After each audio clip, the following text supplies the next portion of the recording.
চলে আসলাম ললনা ফ্যাশনে। অনেক ডিজাইন আসছে। যারা হোলসেল নিতে চান তারা আমাদের শোরুমে আসবেন। শোরুমের ঠিকানা দেওয়া থাকবে, হোয়াটসঅ্যাপ নম্বর দেওয়া থাকবে স্ক্রিনে। এই যে একটা ডিজাইন, একবারে নতুন ডিজাইন।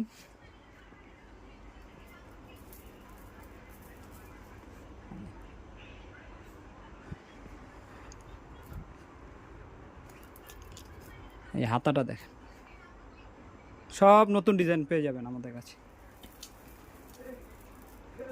এই যে ব্যাক পিস, সাইজ হবে কয়টা এটার? 5টা সাইজ। কালার কিন্তু একটাই হবে, 5টা সাইজ হবে। প্রত্যেকটা ডিজাইন একটাই করে কালার হবে। খুব সুন্দর ওড়নাটা। এই যে স্যার, সাইজ কি হবে? সাইজ এটার ভিতরে সাইজ পাবেন হলো 5টা, 36 থেকে 46 পর্যন্ত সাইজ হবে। আর যারা হোলসেল নিতে চান তারাই আসবেন, ঠিকানা দেওয়া আছে, আসবেন। আমরা খুচরা বিক্রি করি না।